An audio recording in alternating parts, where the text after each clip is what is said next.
भारत माता की, भारत माता की। आज इस बहुत ही गरिमामय कार्यक्रम में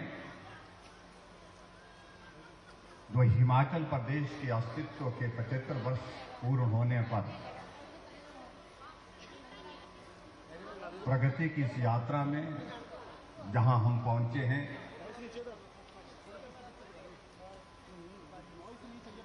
और उस यात्रा के इस कार्यक्रम में विशेष तौर से आज के समारोह में भारतीय जनता पार्टी के हमारे राष्ट्रीय अध्यक्ष और हिमाचल प्रदेश देवभूमि के सपूत आदरणीय श्री जगत प्रकाश नड्डा जी, हमारे बीच में हमारी पार्टी के सह प्रभारी आदरणीय श्री संजय टंडन जी, आपके इस विधानसभा क्षेत्र पांवटा के बहुत ही लोकप्रिय विधायक और हिमाचल प्रदेश में ऊर्जा मंत्री भाई सुखराम चौधरी जी, पार्टी के हमारे प्रदेश के सम्मानीय अध्यक्ष और हिमाचल प्रदेश में हमारे शिमला लोकसभा क्षेत्र से लोकप्रिय सांसद आदरणीय सुरेश कश्यप जी, हमारे बीच में माननीय विधायिका Reena Kashyap ji, civil supply corporation के वाइस चेयरमैन भाई बलदेव तोमर जी, पार्टी के हमारे साथी पुरुषोत्तम गलोरिया जी, जिला परिषद की अध्यक्षा सीमा कन्याल जी, ब्लॉक समिति के अध्यक्ष हितेंद्र जी, जिला के पार्टी के अध्यक्ष विनय गुप्ता जी, मंडल के अध्यक्ष श्री अरविंद जी, नगर परिषद की अध्यक्षा श्रीमती निर्मल जी, और यहाँ उपस्थित पार्टी के हमारे सभी वरिष्ठ साथी, सभी उपस्थित अधिकारीगण, भाइयों बहनों और पत्रकार मित्रों, मैं देवभूमि हिमाचल प्रदेश के इस बहुत ही पावन स्थल पांवटा साहिब में अपनी पार्टी के राष्ट्रीय अध्यक्ष श्री जगत प्रकाश नड्डा जी का आप सबकी ओर से और हिमाचल की ओर से अभिनंदन करता हूं, स्वागत करता हूं।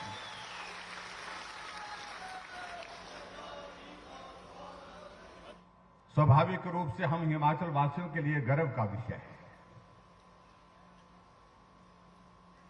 कि हिमाचल जैसे छोटे प्रदेश से देश की नहीं दुनिया की सबसे बड़ी पार्टी के अध्यक्ष के नाते किसी को यह दायित्व का निर्वहन करने का अवसर प्राप्त हुआ है, वो हमारी पार्टी के यहां से छोटे कार्यकर्ता के रूप में अपनी राजनीति शुरू करने के पश्चात एक लंबे सफर के बाद, लंबी यात्रा के संघर्षमय यात्रा के पश्चात आज पार्टी के अध्यक्ष के नाते आप देश की उस पार्टी का नेतृत्व कर रहे हैं।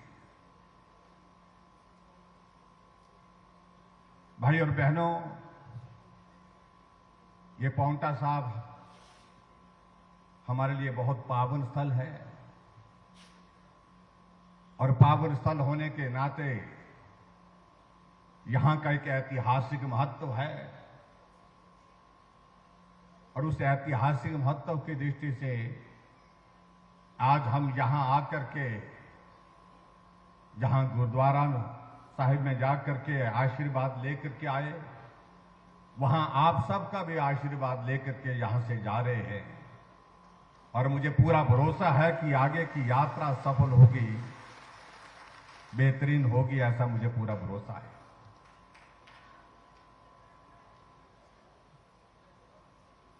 जहां आदरणीय प्रधानमंत्री जी ने पूरे देश के लिए आजादी के 75 वर्ष बीतने के पश्चात अमृत महोत्सव के कार्यक्रमों की शुरुआत की, कि भारत 75 वर्ष पहले जब स्वतंत्र नहीं था, और उसके पश्चात स्वतंत्रता के बाद इस यात्रा का यह दौर जो हमने पूरा किया है, आज भारत पूरे विश्व के मानचित्र पर अलग पहचान के साथ खड़ा है। यह इतिहास सबको जानना चाहिए, क्योंकि अधिकांश लोग आज की तारीख में जहां यहां पर भी हमारे बैठे हैं, जिन्होंने आजादी के उस भारत के इतिहास को सुना है, पढ़ा है, लेकिन शायद देखा नहीं, क्योंकि उनका जीवन 1948 के बाद, 1947 के बाद शुरू हुआ, इसलिए वो संभव नहीं हो पाया। हम दुनिया के इस दौर में कहीं भी पहुंच जाए, लेकिन भारत का गौरवमयी इतिहास हमारे साथ सदैव रहना चाहिए। जिन लोगों ने संघर्ष करके अपने जीवन की कुर्बानी दी, उनकी कुर्बानी को हमको आज के इस अवसर पर स्मरण करना चाहिए। और जिन लोगों ने इस देश को आगे बढ़ाने के लिए अपना बहुमूल्य योगदान दिया है, उनके योगदान को भी स्मरण करने का अवसर है। और इसलिए आपने इस बात को देखा होगा, आदरणीय प्रधानमंत्री जी की एक बहुत बड़ी खासियत कि जब भी इस प्रकार का कार्यक्रम हो, जब भी इस प्रकार का कोई अवसर आता है, उसको एक बहुत बड़े इवेंट के रूप में पूरे देश और दुनिया के सामने करते हैं। और आज हमें इस बात की खुशी है कि 75 वर्ष की उस स्वतंत्रता के बाद की उस यात्रा का, अमृत महोत्सव का दौर भारत के अंदर तक सीमित नहीं है, पूरा दुनिया उस दौर को देख रही है। और आदरणीय प्रधानमंत्री जी को मैं बधाई देना चाहूंगा कि जिस प्रकार से उन्होंने भारत का इतिहास दुनिया के समक्ष रखा है। हमारी नई पीढ़ी को जानना चाहिए कि आजादी कैसे मिली और आजाद भारत होने के पश्चात किस कठिनाई के दौर में से हम आगे पहुंचे। और इसलिए मैं खासतौर से बधाई देना चाहूंगा आदरणीय पार्टी के हमारे सम्मानीय अध्यक्ष जगत प्रकाश नड्डा जी को, जहां सरकारी स्तर पर आदरणीय प्रधानमंत्री नरेंद्र मोदी जी ने कार्यक्रमों का आयोजन की एक झड़ी बनाई, एक लड़ी बनाई, वहां पार्टी के स्तर पर हमारा संगठन भी हर पोलिंग बूथ पर, मतदान केंद्र पर खड़ा होकर के इस अमृत महोत्सव का सम्मान करने के लिए, इस अमृत महोत्सव की जानकारी लोगों तक पहुंचाने के लिए खड़ा हुआ। और इसलिए आपने इस बात को भी देखा होगा कि अब की बार 15 अगस्त के कार्यक्रम के लिए एक विशेष कार्यक्रम का आयोजन, हर घर तिरंगा, घर घर तिरंगा, इस प्रकार का कार्यक्रम आज से पहले कभी भारत ने देखा नहीं। ऐतिहासिक कार्यक्रम। मैं शिमला से उस दिन सिरमौर में ही आकर के उस कार्यक्रम के लिए आया था 15 अगस्त को, लेकिन जब मैं सोलन से होकर के आ रहा था, मैं देख रहा था, चाहे चाय की दुकान है, चाहे ढाबे की दुकान है, चाहे किसी का घर है, चाहे वो सरकारी कार्यालय है, हर घर में झंडा लगा हुआ था, तिरंगा झंडा लगा हुआ।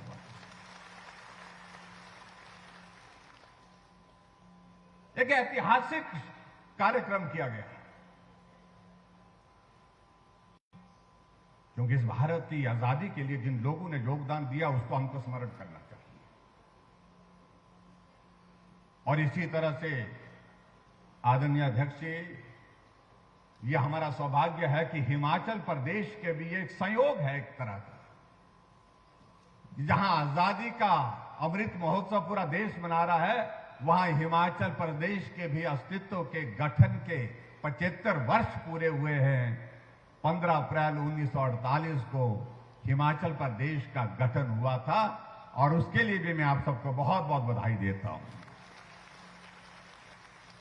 भाई और बहनों, मैं बहुत लंबी बात कहूंगा, वो संभव नहीं आज, लेकिन इस हिमाचल प्रदेश की इस यात्रा का वो भी मुझे लगता है कि हमको एक बार स्मरण करना चाहिए। हम कहां से शुरू हुए थे और कहां आज पहुंचे। जब हिमाचल प्रदेश का गठन हुआ था, उस वक्त हिमाचल प्रदेश में मात्र 4 जिले थे, एक चंबा, एक मंडी, एक महासू और एक सिरमौर। ये सिरमौर उस वक्त का जिला है हिमाचल प्रदेश का, जब हिमाचल का गठन हुआ था। मात्र 4 जिले थे,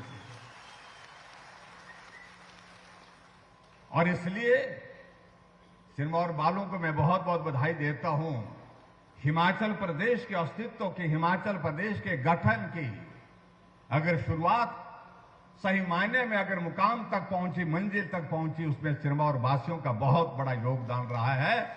और सिरमौर जिला से ही संबंध रखने वाले डॉक्टर यशवंत सिंह परमार, जो हमारे हिमाचल के निर्माता के रूप में जाने जाते हैं, उनकी एक बहुत महत्वपूर्ण भूमिका रही है।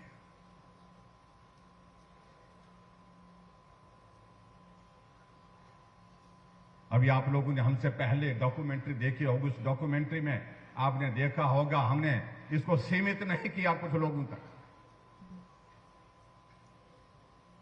जिस नेतृत्व ने हिमाचल प्रदेश का नेतृत्व किया, उन सब का हमने जिक्र किया। डॉक्टर यशवंत सिंह परमार जी का जिक्र उसमें है, श्री शांता कुमार जी का जिक्र उसमें है, ठाकुर रामलाल जी का जिक्र उसमें है, प्रोफेसर प्रेम कुमार धूमल जी का जिक्र उसमें है, और वीरभद्र सिंह जी का जिक्र उसमें है।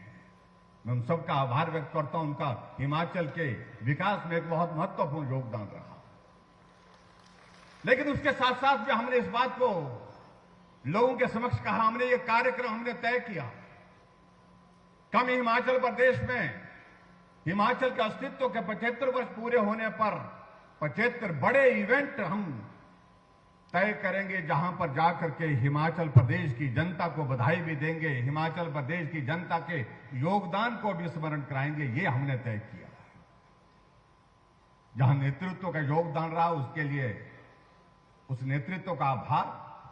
लेकिन मेरा यह मानना है कि उसके बावजूद सबसे बड़ा योगदान अगर हिमाचल प्रदेश की इस 75 वर्ष की यात्रा में रहा है, वो योगदान हिमाचल प्रदेश के मेहनतकश सभी भाई और बहनों का रहा है। सभी मजदूर, किसान, बागबान, एक अध्यापक, एक डॉक्टर, एक इंजीनियर, अलग अलग अपने योगदान के लिए हिमाचल प्रदेश में जो अपना सहयोग दिए हैं, मुझे लगता है कि अगर ये श्रेय अगर जाना चाहिए, उन सब भाई बहनों को जाना चाहिए, आप सभी को जाना चाहिए। इसलिए हमने तय किया हिमाचल प्रदेश में हम 75 कार्यक्रमों का आयोजन करेंगे, और 75 कार्यक्रमों में इस बात को सुनिश्चित करेंगे, हिमाचल की यात्रा में हिमाचल प्रदेश के सभी भाई बहनों का बहुत बड़ा योगदान है। इस योगदान को हमको आगे भी आने वाले समय में बनाए रखना है, मजबूती के साथ हिमाचल आगे बढ़े। उसके लिए मैं आप सबका आभार व्यक्त करने के लिए हमने ये कार्यक्रम का आयोजन किया है। भाई और बहनों, बहुत अगर इतिहास में जाएंगे हम, मैं ये दो तीन चीजों का जिक्र करना चाहता हूं। हिमाचल प्रदेश जब बना था, उस वक्त प्रति व्यक्ति 240 रुपए आय थी, और आज वो आय बढ़कर के 2 लाख से पार होगी, 2 लाख रुपए से पार होगी प्रति व्यक्ति आय। जब हिमाचल प्रदेश बना तो 4.8% उस वक्त हिमाचल प्रदेश की साक्षरता दर थी, और महिलाओं की साक्षरता दर तो मात्र 2% थी। आज देश में सबसे साक्षरता में कोई प्रदेश है तो उसमें हिमाचल प्रदेश है। 83% से भी आगे बढ़कर के हिमाचल प्रदेश की साक्षरता दर है। जब हिमाचल बना था, उस वक्त हिमाचल प्रदेश में सड़कें बहुत कम थी, 288 किलोमीटर सड़क थी, और आज हिमाचल प्रदेश में सड़कों की लंबाई 39,500 किलोमीटर है, 39,500 किलोमीटर है। और उस 39,500 किलोमीटर की उस यात्रा में अगर सबसे बड़ा सड़कों बनाने के लिए किसी का योगदान रहा, तो मैं समझता हूं कि हमारी बात अधूरी रहेगी। वो योगदान रहा पूर्व में हमारे देश के प्रधानमंत्री रहे श्री अटल बिहारी वाजपेयी जी का, जिन्होंने प्रधानमंत्री ग्राम सड़क योजना की शुरुआत की, और आज 39,500 किलोमीटर में से 20,000 किलोमीटर प्रधानमंत्री ग्राम सड़क योजना का योगदान है, जो प्रधानमंत्री अटल बिहारी वाजपेयी जी ने उस वक्त शुरू की थी। आज गांव के लोगों का पीठ का बोझ उतारने में इस योजना का बहुत महत्वपूर्ण योगदान रहा है। और अटल जी ने उस वक्त कहा था कि मैं पूरा देश जब घूमता हूं, जब नजर गांव के ऊपर जाती है, तो मैं देखता हूं कि गांव का आदमी अभी भी बोझा उठाकर, पीठ पर बोझ उठा करके चढ़ रहा है, या पीठ पर बोझ उठा करके उतर रहा है। उनकी पीठ का यह बोझ उतारना चाहिए। प्रदेश सरकारों के पास संसाधन नहीं कि अपने बलबूते सभी गांव को सड़क बना सके। इसलिए मैं घोषणा कर रहा हूं कि पूरे देश के लिए 60,000 करोड़ रुपए की लागत से प्रधानमंत्री ग्राम सड़क योजना की वो शुरुआत कर रहे हैं और दिल्ली से हम पैसा देंगे और गांव-गांव में सड़कें पहुंचाएंगे। गांव की सड़कों को पहुंचाने के बाद गांव के लोगों का पेट का बोझ उतर जाएगा, वो विकास की राह पर आगे बढ़ने में सफल होगा। इसलिए भाइयों और बहनों, मुझे लगता है कि हम सारी चीजों को इस योगदान के रूप में हमको सदैव स्मरण करना चाहिए। बाकी सारी चीजों को लेकर के मैं आप सबके बीच में बहुत लंबी बात कहूं तो मुझे लगता है कि समय लगेगा। आप सबके आशीर्वाद से हिमाचल प्रदेश में 4.5 वर्ष की हमारी सरकार का कार्यकाल पूरा हुआ और यहां सिरमौर में आप सबके बीच में मैं दावे के साथ कह सकता हूं, चाहे पांवटा विधानसभा क्षेत्र है, चाहे शिलाई है, चाहे रेणुका जी है, चाहे हमारा नाहन का विधानसभा क्षेत्र है, चाहे पछाद का, मैं दावे के साथ कह सकता हूं कि सिरमौर जिले के अंदर जो विकास हमारी सरकार के कार्यकाल में हुआ, आज से पहले किसी दौर में नहीं हुआ। मैं दावे के साथ कह सकता हूं। सिरमौर वालों ने मुझे मामा कहा है तो भांसलों का ख्याल रखना पड़ना भाई।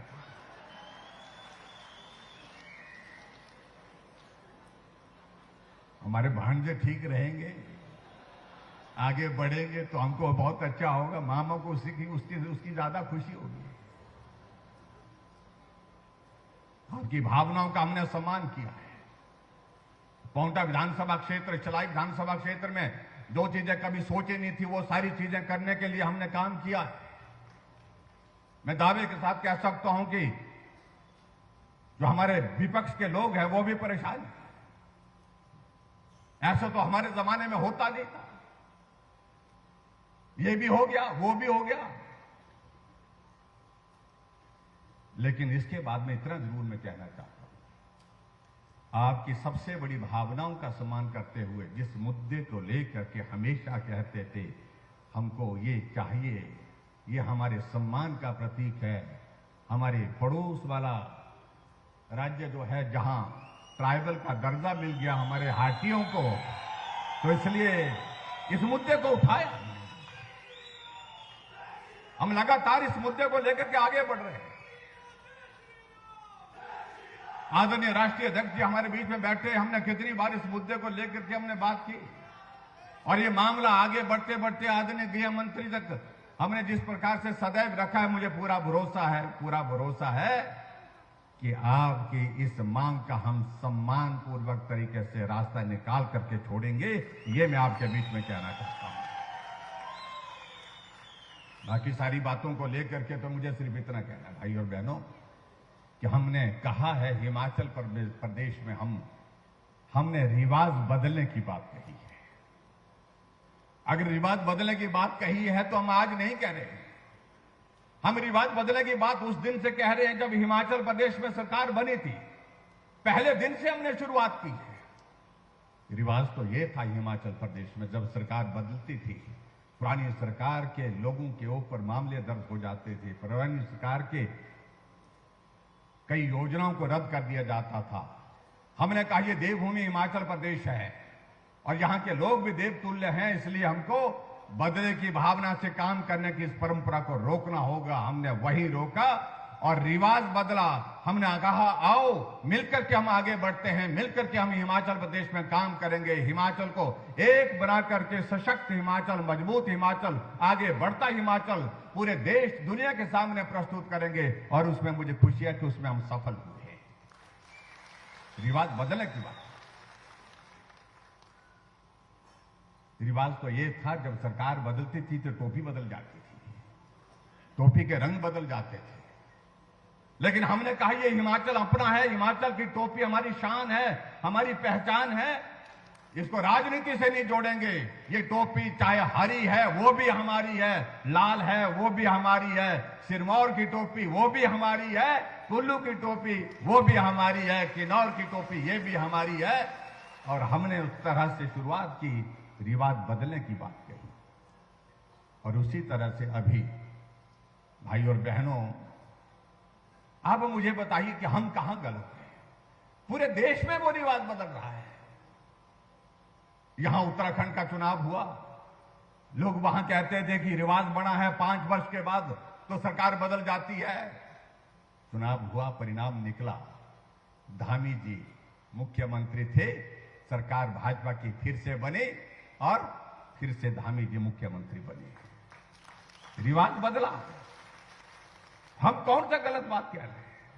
जहां उत्तर प्रदेश 37 वर्षों से यही होता था, हर 5 वर्ष के बाद सरकार बदलती थी। योगी जी थे, योगी जी हैं, रिवाज बदला और हमने क्या गलत कहा? कुछ गलत नहीं कहा। हमारा पड़ोस का राज्य हरियाणा जो आपके साथ लगता है, जहां कई एक दौर में ऐसा होता था, आदरणीय अध्यक्ष जी को अच्छी तरह से मालूम है, जहां पर अधिकांश सीटों पर जमानत जब्त होती थी। रिवाज बदला, मोदी जी आए, सरकार 2014 से 2019 तक भाजपा की बने और 2019 में फिर चुनाव हुए, फिर मनोहर लाल खट्टर जी हरियाणा के मुख्यमंत्री के नाते सरकार चला रहे हैं। रिवाज बदला कि नहीं बदला? क्या गलत कहा? हमने कहा जब पूरे देश में रिवाज बदल रहा है, गोवा में चुनाव हुआ, वहां भाजपा की सरकार फिर सत्ता में आ गई, मणिपुर में फिर भाजपा की सरकार सत्ता में आ गई, तो हिमाचल प्रदेश में क्यों नहीं बदलेगा रिवाज? बदलेगा, निश्चित रूप से बदलेगा। आप सबसे आशीर्वाद चाहिए। अब हिमाचल प्रदेश में हम रिवाज बदलेंगे और यही भाव के साथ हमने अपनी बात कही है कि आने वाले समय में हिमाचल प्रदेश में भारतीय जनता पार्टी की सरकार फिर सत्ता में आएगी। आदरणीय जगत प्रकाश नड्डा जी का योगदान हिमाचल का कभी हम भूल नहीं सकते हैं। ऑल इंडिया मेडिकल इंस्टीट्यूट जमीन पर खड़ा होकर के उद्घाटन का इंतजार कर रहा है बिलासपुर में। मेडिकल कॉलेज नाहन आपकी देन, मेडिकल कॉलेज चंबा आपकी देन, मेडिकल कॉलेज हमीरपुर आपकी देन। और मैं यहां देख रहा था जब ये हिमाचल बना था, उस वक्त हिमाचल प्रदेश में अगर स्वास्थ्य के क्षेत्र में अगर हम बातों का जिक्र करें तो स्वास्थ्य संस्थान बहुत कम थे, 88 थे, आज 4320 है। और ऊना का हमारा सैटेलाइट पीजीआई आपकी देन, एमसीएच एक जगह नहीं है, एक जगह आपकी देन। शिमला में हमारा जो सुपर स्पेशलिटी हॉस्पिटल बन रहा है वो आपकी देन। इसलिए आपके योगदान को कभी हम भूल नहीं सकते। आपने हिमाचल को आगे बढ़ाने में एक बहुत बड़ा महत्वपूर्ण रोल किया, भूमिका निभाई। और जहां आदरणीय प्रधानमंत्री जी का अगर हम बात कहें, उनका स्नेह हिमाचल के साथ किस प्रकार का आप देखिए। इन 5.25 वर्ष के कार्यकाल में हिमाचल में 7 बार प्रधानमंत्री जी आए। ये अपना हिमाचल, मेरा हिमाचल, जहां मुझे आने का मन करता है, जब आता हूं तो लगता है मैं अपने घर आया हूं। ये भाव देश के प्रधानमंत्री नरेंद्र भाई मोदी जी करते हैं। कोविड का संकट था, बहुत बड़ा संकट। मुझे लगता है कि अब मेरी बात अधूरी रहेगी। जहां आज हजारों की संख्या में हम यहां पर खड़े हैं, बैठे हैं, तो ये स्थिति तब बनी जब वैक्सीन भारत के साइंटिस्ट ने बना करके तैयार की, बिना पैसे के वैक्सीन पूरे देश के लोगों को लगाने के लिए। और उसमें आप सबका बहुत बड़ा योगदान रहा है।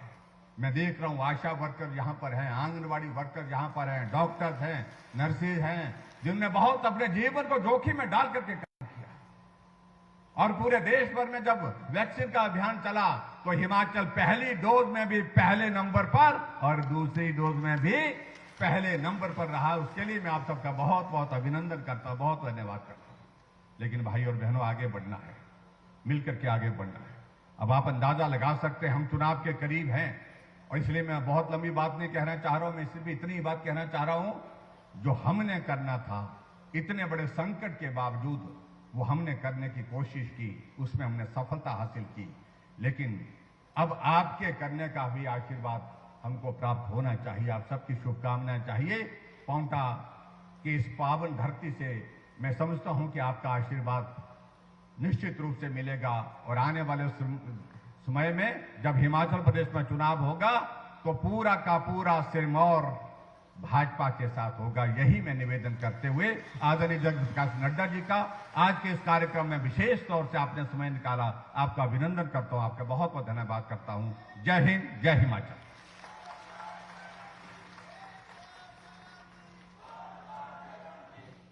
बहुत बहुत धन्यवाद महोदय, आपका मार्गदर्शन हमें मिला, आपका बहुत बहुत आभार। एक बार जोरदार तालियां माननीय मुख्यमंत्री महोदय के सम्मान में। और अब जिनका आशीर्वाद प्राप्त करने के लिए हम सब यहाँ एकत्रित हुए हैं, मेरा विनम्र निवेदन माननीय सांसद राज्यसभा एवं राष्ट्रीय अध्यक्ष भाजपा श्री जगत प्रकाश नड्डा जी से कि वह भी हमारा मार्गदर्शन करने की कृपा करें। श्री जगत प्रकाश नड्डा जी।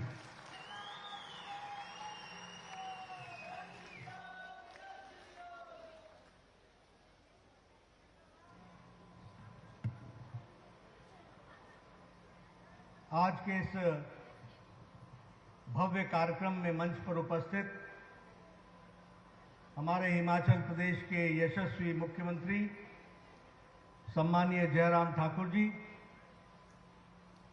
हमारे भारतीय जनता पार्टी के बहुत ही कर्मशील, जुझारू और संवेदनशील अध्यक्ष और लोकसभा में मेरे साथी श्री सुरेश कश्यप जी, हमारे यहाँ के मंत्री और आपके लोकप्रिय विधायक सम्मानीय सुखराम चौधरी जी, हमारे पड़ोस के क्षेत्र से संबंध रखने वाले हमारे मंत्री श्री राजीव सैजल जी, हमारे सह प्रभारी और मेरे वरिष्ठ साथी सम्मानीय संजय टंडन जी, विधानसभा की सदस्या बहन रीना कश्यप जी, हमारे बलदेव तोमर जी, बलदेव भंडारी जी, विनय गुप्ता जी, हमारे जिला के अध्यक्ष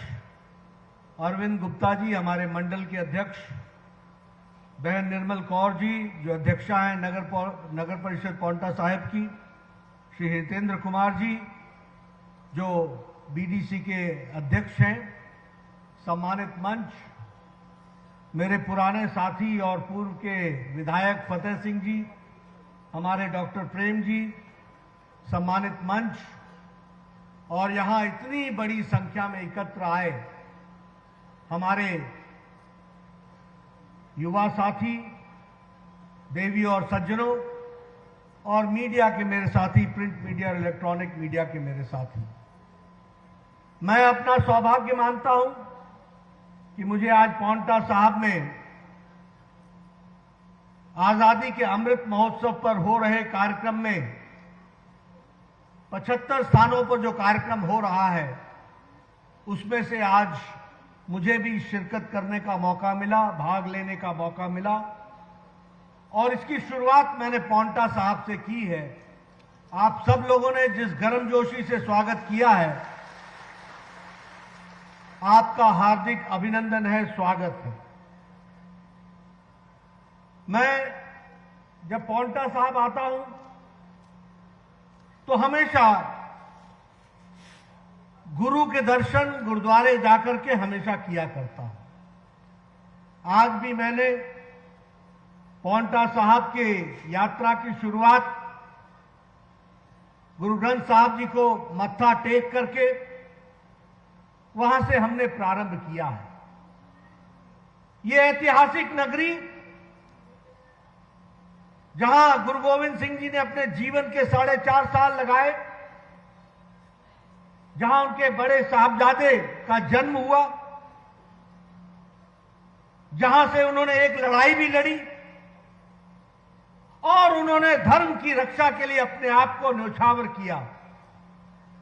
ऐसे पवित्र स्थान पर जहां गुरु गोविंद सिंह जी ने जीवन के 4.5 साल बिताए हो, ऐसे स्थान पर आने का मुझे सौभाग्य मिला है।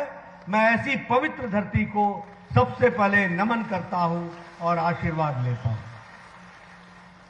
यह वीरों की भूमि भी है, यह तपस्वियों की भूमि भी है, इसलिए मैं उन वीर स्वतंत्रता सेनानियों को भी याद करता हूं जिन्होंने आजादी की लड़ाई में अपना पूरा योगदान किया था।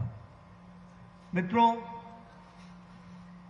हमसे पूर्व वक्ता चाहे सुखराम जी हो, चाहे सुरेश चौधरी जी हो, चाहे जयराम ठाकुर जी हो, मैं देख रहा था कि सभी पूरी ताकत के साथ और छाती ठोक करके के साथ संवाद कर रहे थे और उस संवाद में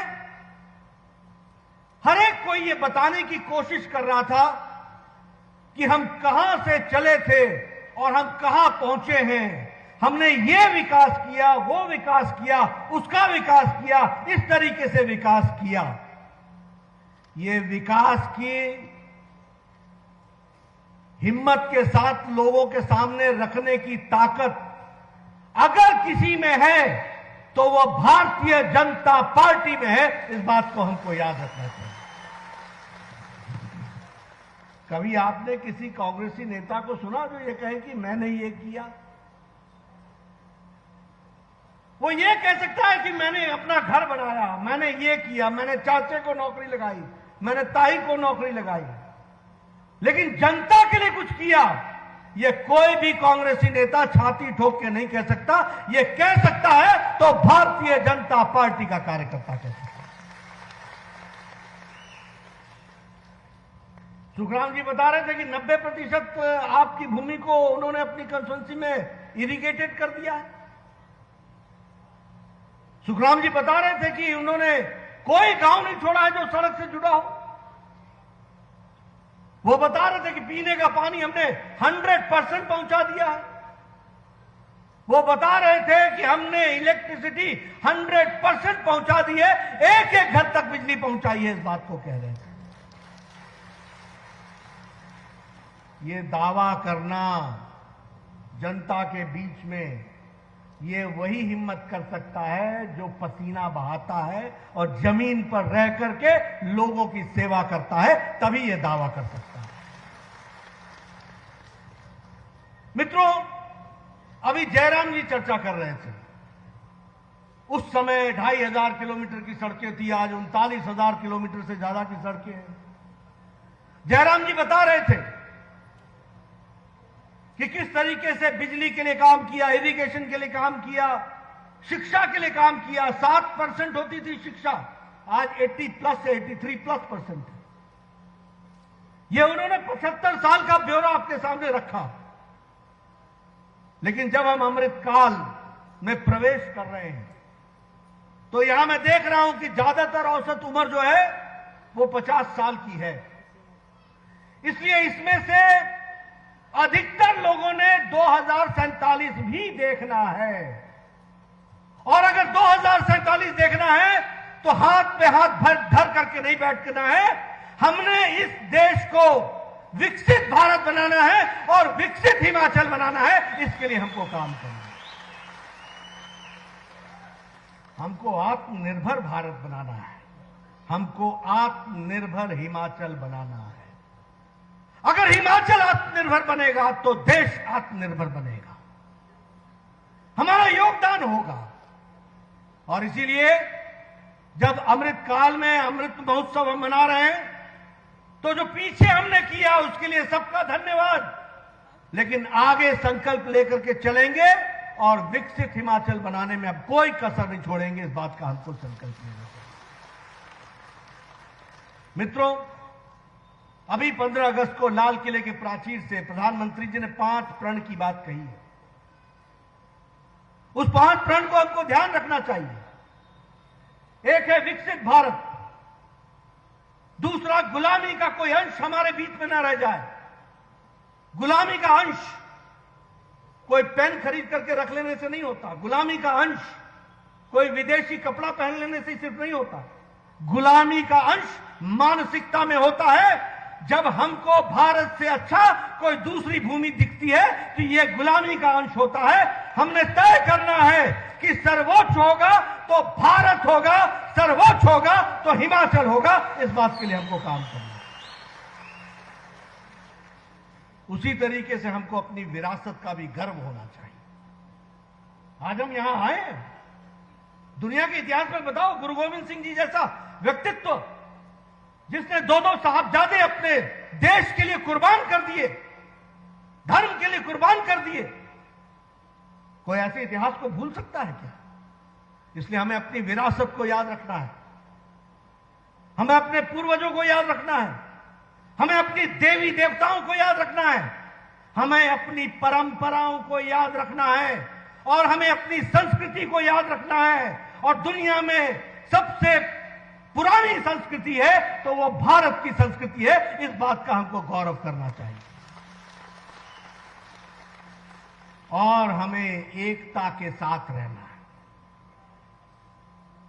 लोग बांटने की कोशिश करेंगे, कोई धर्म के नाम पर, कोई मजहब के नाम पर, कोई ऊपर के नाम पर, कोई नीचे के नाम पर, कोई जात के नाम पर, कोई पात के नाम पर। यह षड्यंत्र है देश को कमजोर करने का, यह षड्यंत्र है प्रदेश को कमजोर करने का।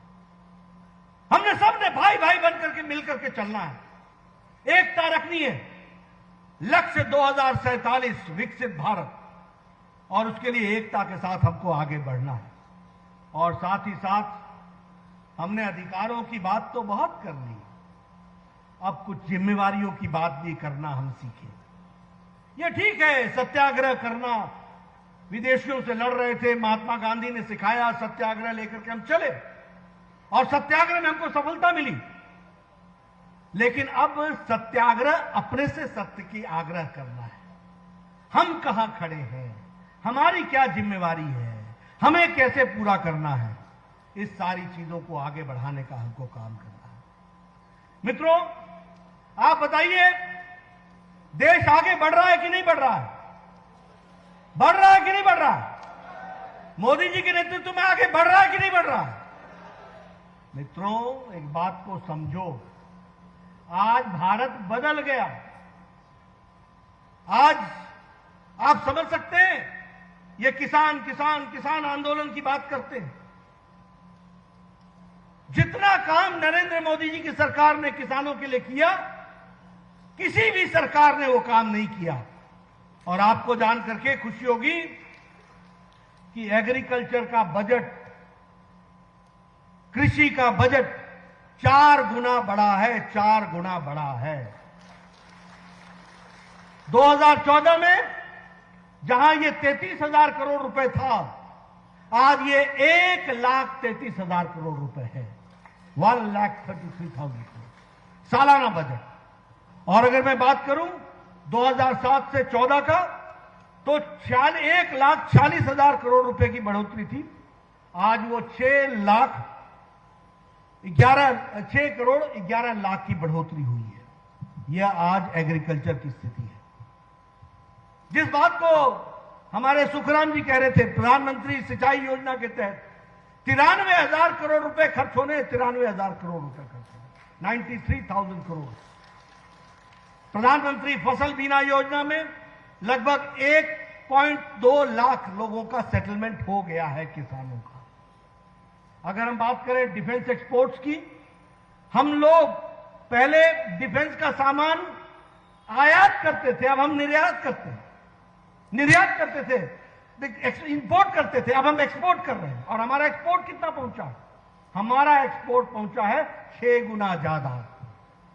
1,520 करोड़ रुपए हम एक्सपोर्ट करते थे, आज हम 8,435 करोड़ रुपए एक्सपोर्ट कर रहे हैं। ये बदलता भारत है, ये दिखता हुआ बदलता भारत है। और मित्रों, मैं पूर्व में स्वास्थ्य मंत्री रहा हूं, अपने प्रदेश का भी स्वास्थ्य मंत्री रहा हूं। टेटनस की दवा, पोलियो की दवा, जापानी बुखार की दवा, ट्यूबरक्लोसिस की दवा, पोलियो की दवा इस देश में पहुंचने में 25 से 28 साल लगे। और सबसे बड़ी बात यह है कि जापानी बुखार, जापानीज इंसेफेलाइटिस की दवा 100 साल बाद भारत पहुंची। लेकिन प्रधानमंत्री मोदी जी ने, हम सब जानते हैं कि कोरोना 2020 की जनवरी में पहला केस आया था, अप्रैल में उन्होंने टास्क फोर्स बैठाया था और 9 महीने के अंदर एक नहीं 2 वैक्सीन भारत को दी है। यह हमारा बनता भारत है, हमको समझना चाहिए। 2 वैक्सीन। और हमको यह भी ध्यान में रखना चाहिए कि आज हम 200 करोड़ डोज पार कर चुके हैं, सेकेंड डोज मिला करके। India is the largest and the fastest vaccination programme. Bharat का दुनिया का सबसे बड़ा कार्यक्रम हुआ है और सबसे तेज गति से कार्यक्रम हुआ है तो वो वैक्सीनेशन का प्रोग्राम हुआ, इस बात को समझना चाहिए। और मित्रों, आपको जान करके ये भी खुशी होगी कि लगभग 100 देशों को 100 देशों को हम लोगों ने वैक्सीन भी दी है, जिसमें से 20 देशों को लगभग 25 करोड़ डोजेज मुफ्त में दिया है। यह भी हमको ध्यान में रखना चाहिए। यानी आज भारत लेने वाला भारत नहीं है, देने वाला भारत बन गया है। यह बदलती तस्वीर है, इसको हमको याद रखना चाहिए। और मित्रों, राजनीति के बारे में बहुत सी चर्चाएं होती हैं, मैं बहुत लोगों को सुनता हूं। लंबे समय एमएलए रहने का मौका मिला, 3-3 टर्म। पड़ोस के लोग आकर के कई बातें किसी को जलाने के लिए कहते, तेरा क्या कित्या, वो तो रही गया, ये तो रही गया, ये नहीं होना उन्होंने। सुना है कि नहीं सुना है? मित्रों, छोटी दृष्टि मत रखो, दूर दृष्टि रखो और पहचानो राजनेताओं के और कुर्सी पर बैठने पर, सही लोग आने पर क्या अंतर पड़ता है। सही लोगों के आने पर यह अंतर पड़ता है कि जब जयराम ठाकुर मुख्यमंत्री की गद्दी पर बैठते हैं तो हिमाचल वैक्सीनेशन में नंबर 1 हो जाता है। इस बात को हमको समझना चाहिए।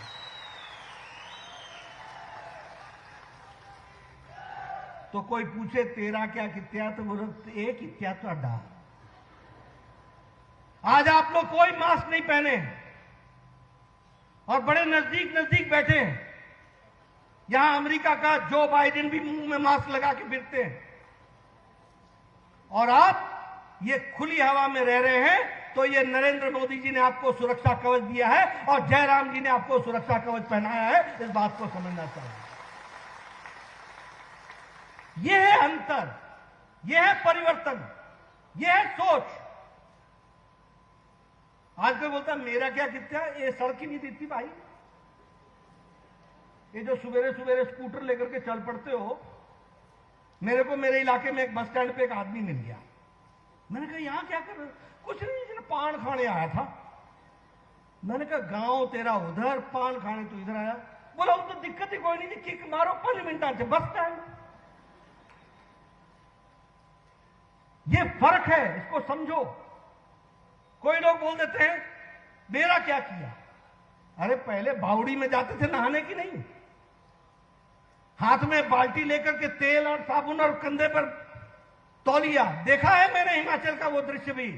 आजकल सब कोई बोलते हैं आया मैं 5 मिनट से, 5 मिनट में आया, बस जाना है बाथरूम गया और आया। ये बाथरूम किसने दिया भाई? ये पानी किसने पहुंचाया? ये पीने का पानी, ये जीवन का पानी, ये किसने पहुंचाया? इसलिए मित्रों, मैं कई बार जब इस तरह की बातचीतें होती हैं तो मैं हमेशा लोगों को कहता हूं कि छोटी दृष्टि मत रखो, नजदीक मत देखो, दूर तक देखो। और हमको तो 2047 तक देखना है। इस बात को हमको समझना चाहिए।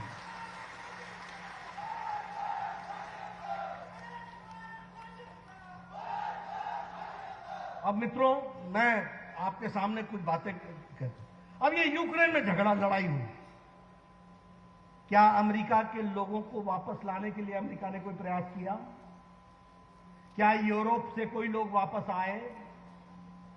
क्या पाकिस्तान ने कोशिश करके अपने लोगों को वापस लाया? क्या बांग्लादेश के लोग वापस आए? लेकिन यहां हमारे नरेंद्र मोदी प्रधानमंत्री हैं, एक तरफ पुतिन से बात करते हैं और एक तरफ यूक्रेन के राष्ट्रपति से बात करते हैं, युद्ध का विराम कराते हैं और 23,000 बच्चों को शांति के साथ भारत वापस लाते हैं। यह परिवर्तन होता है, इसको समझो। और तो और छोड़ो, दूसरे देश के भी लोग भारत का तिरंगा लेकर के वो भी निकलने का दिलते हैं। यह है तिरंगा, यह है आजादी का अमृत महोत्सव। इसको एंजॉय करो, इसको समझो, इसको जानो। आज मुद्रा योजना में लगभग 35 करोड़ लोगों को बेनिफिट मिला है। उसी तरीके से OBC class other backward caste, इसका आज दिन तक कमीशन नहीं बनना था। कांग्रेस के लोग हाथ पे हाथ धर के बैठे हुए थे, कोई कुछ नहीं करता था। उसको संवैधानिक दर्जा देने का काम किया तो वह भी नरेंद्र मोदी जी की सरकार ने किया, यह भी हमको ध्यान रखना चाहिए।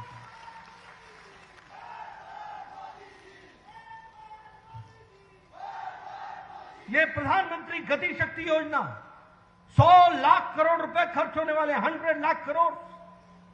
आप समझो 100 लाख करोड़ का मतलब बदलते भारत की क्या तस्वीर होगी। आपका एक एक एमएलए छाती ठोक के बोलेगा कोई नहीं बच्चा, 2 लेन का 4 लेन करेंगे, 4 लेन का 6 लेन करेंगे, पानी 24 घंटा पहुंचाएंगे, इंस्टीट्यूशन खोलेंगे, विकास के नए आयाम चलाएंगे, विकसित हिमाचल खड़ा करेंगे। ये कहने की ताकत निकलेगी। और इसीलिए मैं आप सबसे निवेदन करने आया हूं। अभी आयुष्मान भारत की बात हो रही थी। कभी किसी ने सोचा था कि 50 करोड़ के जनता को 5 लाख रुपए का हेल्थ कवर मिलेगा? मैं देश का स्वास्थ्य मंत्री था तो उस समय कहते थे यूनिवर्सल हेल्थ कवरेज। ये अंग्रेजी में कई नाम आ जाते हैं, उस पर लोग चर्चा करते हैं, यूनिवर्सल हेल्थ कवरेज। हमने कहा मोदी जी ने यूनिवर्सल हेल्थ कवरेज तो दे दिया। 130 करोड़ का देश, 50 करोड़ के लोग 5 लाख रुपए सालाना हेल्थ कवर लेकर के खड़े हैं। और कौन है वो? रिक्शा वाला, ठेला वाला, रेडी वाला, फेड़ी वाला, ऑटो वाला, टैक्सी ड्राइवर, बस क्लीनर, बस कंडक्टर, बाल काटने वाला, बार्बर, गंदगी से रैग पिकर, ऐसे लोगों को 5 लाख रुपए का हेल्थ कवर मोदी जी ने दिया है। और मुझे खुशी है कि जयराम जी ने डबल इंजन की सरकार रहते हुए इन्होंने भी हिमाचल हिमकेयर निकाल दिया और उस हिमाचल हिमकेयर में जो भी बचा था हिमाचल का, सबको 5 लाख रुपए का हेल्थ कवर दे दिया। ये बात भी समझना चाहिए। और अब मेरे को कोई बोले कि मेरा क्या कित्या, तो मैं उसको क्या बोलूंगा? मैं क्या बोलूंगा बताओ? अब कांग्रेस के लोग बोलते हैं कुछ नहीं हुआ, कुछ नहीं हुआ। मैंने कहा आप बेरोजगार हो गए, कैसे होगा कुछ? आपको लोगों ने बेरोजगार कर दिया। और मैं प्यासे को पानी के नजदीक तो ले जा सकता हूं, पानी नहीं पिला सकता। मैं किसी को आंखें तो दे सकता हूं, दृष्टि नहीं दे सकता। दृष्टि तो उसको रखनी होगी, लेकिन यह परिवर्तन है जिसको हमको समझना चाहिए। आज जब हम यहां बात करने आए हैं मित्रों, तो एक बात और कहता हूं, गलत आदमी कुर्सी पर बैठ जाता है तो नुकसान हो जाता है, और सही आदमी बैठता है तो फायदा हो जाता है। यह भी समझ कर रखो। और इसलिए मैं सब लोगों को कहता हूं कि आप हमेशा समझ करके विचार करो। ये एनकेपी साल्वे थे, शायद 10वीं वित्त आयोग था या 11वीं वित्त आयोग था। हिमाचल प्रदेश का स्पेशल कैटेगरी स्टेट था और एनकेपी साल्वे कांग्रेस के नेता थे और वो चेयरमैन थे। उन्होंने हिमाचल का स्पेशल कैटेगरी स्टेट वापस ले लिया। यह है कांग्रेस की देन। क्या हुआ उसके कारण? उसके कारण यह हुआ कि पहले हमको 90% पैसा केंद्र खर्च करती थी, 10% हम करते थे। जब से स्पेशल कैटेगरी स्टेट हटा, 60% केंद्र करने लगी और 40% हमको करना था। किसी ने आवाज नहीं उठाई। शांता कुमार और प्रेम कुमार धूमल ने दिल्ली में आवाज उठाई, न्याय यात्रा के नाम पर हम लोगों ने अपनी बात को रखा, लेकिन दिल्ली दरबार में किसी ने नहीं सुना, कोई नहीं सुना। आजकल यहां बड़े कांग्रेसी चैंपियन बन के फिरे रहते हैं। इनका इतिहास बता रहा हूं आपको मैं। किसी ने नहीं सुना। और 2014 में जब आपने नरेंद्र मोदी जी को प्रधानमंत्री बनाया, वो हिमाचल को जानते थे, वो यहां के प्रभारी रहे थे। बिना बीजेपी के डिमांड के भी मोदी जी ने हिमाचल का स्पेशल कैटेगरी स्टेट बहाल कर दिया और 90-10 के रेशियो में 90-10 के रेशियो में फिर से हमारी विकास की कहानी आगे बढ़ गई। अटल जी आए, बताइए अटल जी ने इंडस्ट्रियल पैकेज दिया था कि नहीं दिया था? दिया था कि नहीं दिया था? ये बद्दी पौंटा साहब का इंडस्ट्रियल एरिया ये उनका बसाया हुआ है कि नहीं है? अटल जी आए, उन्होंने 10 साल के लिए इंडस्ट्रियल पैकेज दिया। मनमोहन सिंह आए, 7 साल बाद पैकेज खत्म कर दिया। और क्या कहा खत्म करते हुए? ये कहा कि इससे हमको नुकसान हो रहा है, हरियाणा दुखी है, पंजाब चिंता कर रहा है, जम्मू कश्मीर इस बात को मान नहीं रहा है। ये दीगर बात है कि कांग्रेस न आज हिमाचल में है, न हरियाणा में है, न पंजाब में है, न जम्मू में है। सूपड़ा साफ हो गया, ये भी हमको ध्यान में रखना चाहिए। लेकिन ये उनकी करतूत रही है, ये उनका योगदान रहा है। अटल जी ने 2002 में रटांग टनल का शिलान्यास किया था। बाद में हमारी सरकार चली गई 2004 में। 2004 से लेकर 2014 में तक 10 साल के अंदर अटल टनल में जो 10 किलोमीटर का टनल बनना था वो 1 किलोमीटर 300 मीटर तक, 1.3 किलोमीटर तक ही बन करके रुक गई थी। किसी ने नहीं पूछा।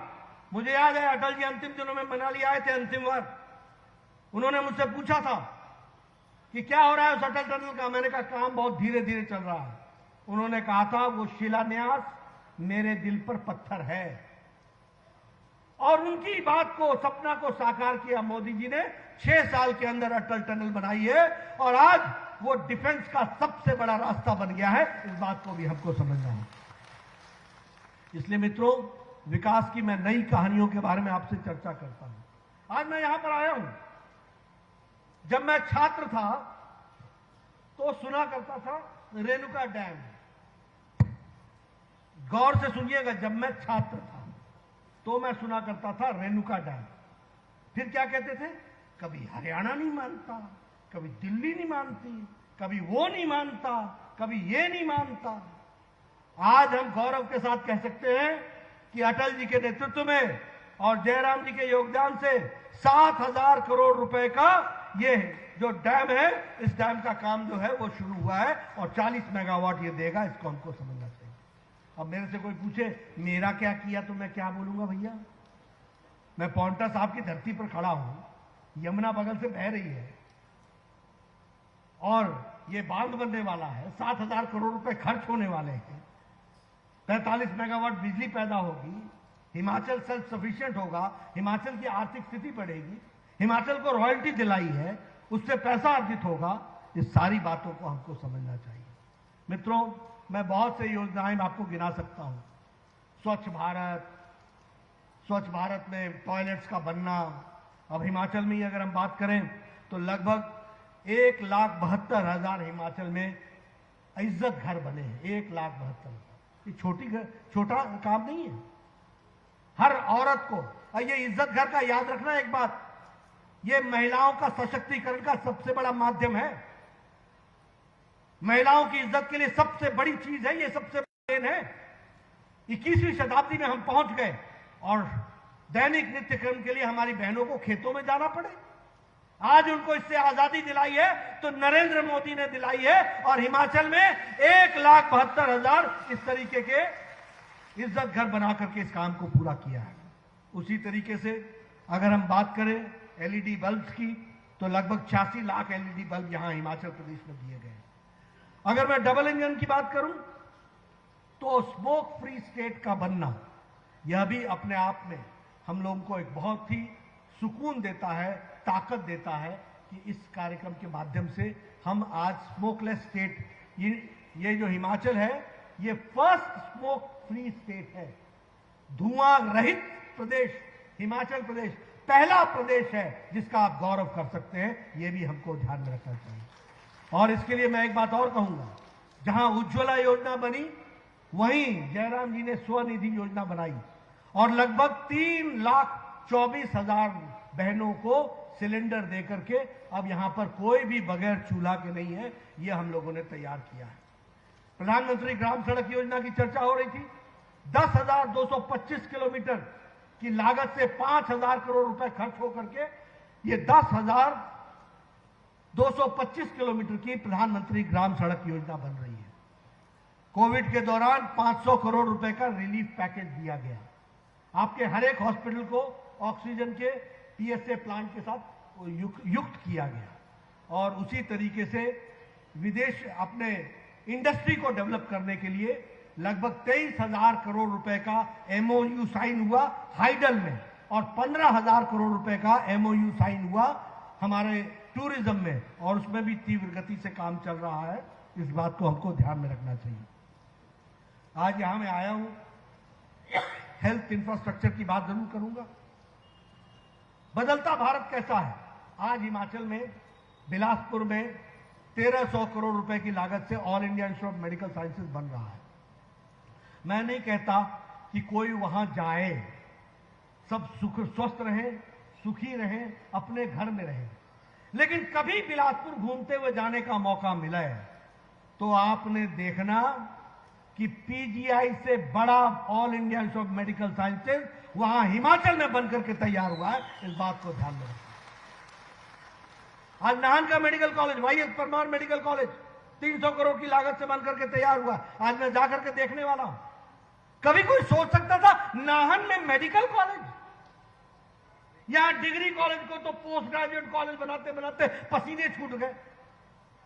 और मुझसे ज्यादा कौन जाता है जो छात्र नेता पूरे 6 साल यहां हिमाचल में रहा। तो हमने वो भी दिन देखे। इसलिए मित्रों, हेल्थ की बात करें, कोई भी बात करें, तो हर दृष्टि से इस बात को बढ़ाने का हम लोगों ने काम किया है। आज रोपवे की बात कीजिए। मुझे खुशी है कि लगभग रोपवे में 57.1 किलोमीटर के रोपवे 32,000 करोड़ रुपए से 7 प्रोजेक्टों में बन रहे हैं। मैं 7 की चर्चा नहीं करूंगा, लेकिन आपसे एक रोपवे की जरूर चर्चा करूंगा। शिरगुल महादेव टेम्पल से लेकर चूड़धार तक 8 किलोमीटर का ये रोपवे बन रहा है और 250 करोड़ रुपए इसमें खर्च होने वाले हैं। इस बात को भी हमको ध्यान में रखना चाहिए। इसी तरीके से यहां पर all Indian institute of management बन रहा है। मित्रों, मैं आप सबसे कहूंगा, आप सब पढ़े लिखे हैं। IIM Indian institute of management, इसको आप वेबसाइट में जाकर के पढ़ो। यह देश की सबसे बड़ी इंस्टीट्यूट है और आज आपके पौंटा साहब में खुल रही है। 300 करोड़ रुपए की लागत से खुल रही है। दुनिया भर के अच्छे बच्चे आएंगे और आपका बच्चा भी पढ़ करके अच्छा मैनेजमेंट का स्टूडेंट बनेगा। इस बात को हमको समझना चाहिए। इसलिए मित्रों, बहुत सी कहानियां मैं आपसे कह सकता हूं, बहुत सी बातें मैं आपको बता सकता हूं, लेकिन 2-3 बातें मैं जरूर कहना चाहूंगा। एक बात, मैं जब यहां आया हूं तो सुखराम से मेरा पुराना रिश्ता है, सुखराम जी से। 1998 में मैं विपक्ष का नेता होता था, भारतीय जनता पार्टी के विधानसभा में विपक्ष का नेता था, विधायक ग्रुप का नेता था। और पौंटा साहब में फतेह सिंह जी के बाद नया कैंडिडेट कौन हो सकता है, इसको सिलेक्ट करने के लिए मुझे भेजा गया। मुझे पता नहीं सुखराम को याद है कि नहीं। और मैंने नाहन के रेस्ट हाउस में दिन भर बैठ के लगभग 500 लोगों से मुलाकात की थी। और उस समय ये जेई होकर के आए थे, नौकरी छोड़ करके। तो मैंने सुखराम को कहा कि तूने नौकरी क्यों छोड़ दी? तो ये कहने लगा कि नहीं, मेरा मन नहीं लगा, मैंने तो सेवा ही करनी है। मैंने कहा पक्की बात है कि सेवा करनी है? मैंने कहा हार गया? बोला हार नहीं मानूंगा, फिर से लड़ूंगा, लेकिन मैं जरूर काम करूंगा, ये इन्होंने कहा।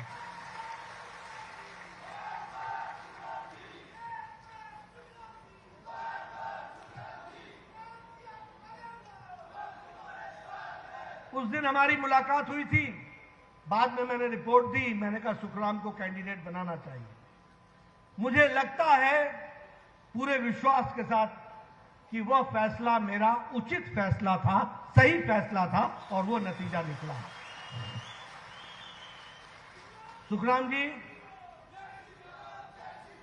सुखराम जी जब आते हैं तो मैं हाथ मिलाते हैं तो मैं अपनी उंगलियां गिन लेता हूं। क्योंकि मालूम नहीं जाते जाते कौन सी उंगली चली जाएगी।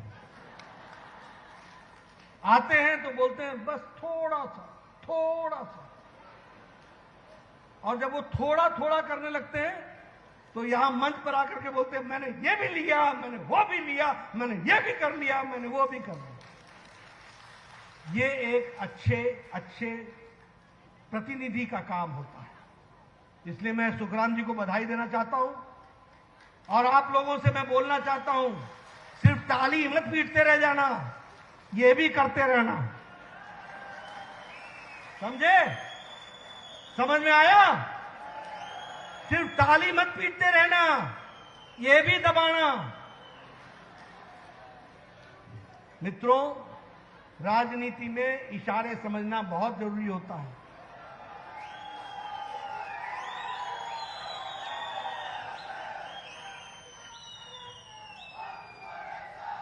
और जो इशारे न समझे तो मेरा दिल्ली से आना किस काम का रहेगा? तो आपने इस बात को समझना चाहिए।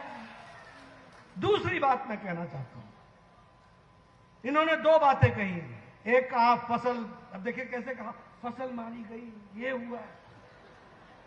मैंने जयराम जी को कहा, मैं कहा जयराम जी इसका जो चिंता कीजिए, बोले हो जाएगा। अब हो जाएगा तो वो बोल नहीं पाए, तो चलते चलते उन्होंने कहा आप बोलिए, तो हो जाएगा, इसका भी समाधान हो जाएगा, इस बात को समझिए। फिर दूसरी बात इन्होंने मेरे कान में बोली, वो जुडिशरी का यहां पर कोर्ट बैठाने की बात। कोर्ट ही बैठाना ना,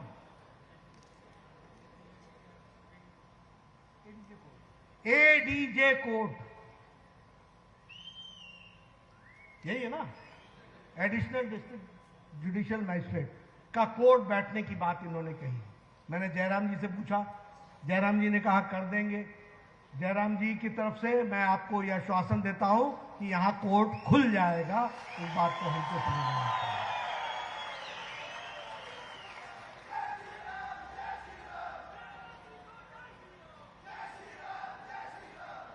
अब रही तीसरी बात, हाटी का ट्राइबल स्टेटस।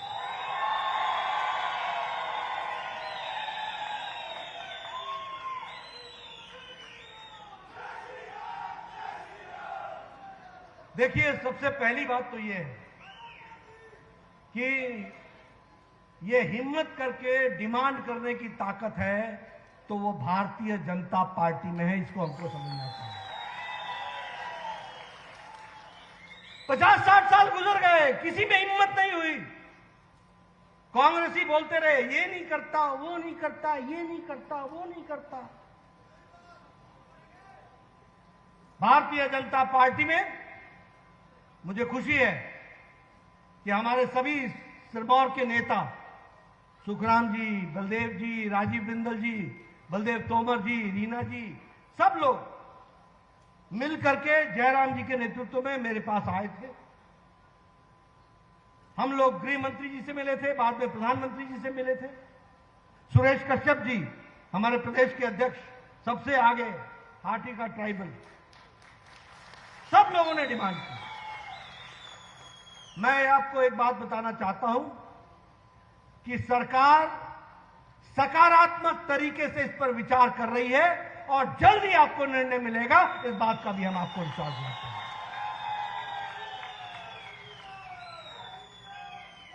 इसलिए मित्रों, अगर विश्वास है तो लोगों का भारतीय जनता पार्टी पर। मैं आज इस पावन अवसर पे मैं कांग्रेस के बारे में ज्यादा चर्चा नहीं करना चाहता, लेकिन दुख के साथ बोलना चाहता हूं कि क्या उन्होंने कमाया? बोफोर्स का स्कैंडल, 2G, 3G, 4G, जीजा जी, क्या कमाया उन्होंने? ऑगस्टा वेस्टलैंड का केस, सबमरीन का स्कैम, और देखो हिम्मत देखो इनकी कि देश के लिए फौज लड़ रही है, कोई एयर स्ट्राइक करती है, कोई सर्जिकल स्ट्राइक करती है, और कांग्रेसी प्रमाण मांगते हैं। ऐसे लोगों को नवंबर महीने में प्रमाण दे देना, ऐसे लोगों को नवंबर महीने में प्रमाण दे देना। समझ गए मेरा इशारा? समझ गए? मित्रों, ये है विषय जिसको हमको समझना चाहिए। इसलिए मैं आपके सामने आपका ज़्यादा समय नहीं लूँगा, सिर्फ आपसे ये निवेदन करने आया हूँ, आप आगे बढ़िए, खुशहाल होइए। मुझे पता लगा है ये आज जाऊँगा सड़क से, ये हमारा नाहन तक की सड़क जो बनी है वहाँ से, कहाँ से वो आगे नाहन से वो NH शिलाई वाली 707, उसका काम चल रहा है। यहाँ से देहरादून वाले पर काम चल रहा है। कोई सड़क ऐसी नहीं है जिस पर काम नहीं चल रहा है। कहीं जाओ तो ऊपर से फ्लाईओवर या अंडरपाथ। ये परिवर्तित होता हुआ भारत दिख रहा है, ये परिवर्तित होता हुआ इलाका दिख रहा है।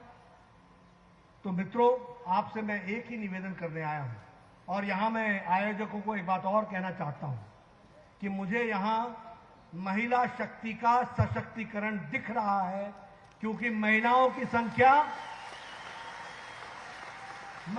संख्या पुरुषों से ज्यादा दिख रही है, ये भी मैं जरूर कहना चाहता हूं। और समाज के नेतृत्व में आपका विशेष योगदान है। आप सब लोग मिलकर के इस अमृत महोत्सव को मनाइए, आगे के इशारे को समझिए। इन्हीं शब्दों के साथ आप सबको मैं बहुत बहुत धन्यवाद देता हूं। इस गर्मी में आपने मेरे को सुना। इन्हीं शब्दों के साथ बहुत बहुत धन्यवाद। जय भारत, जय हिमाचल।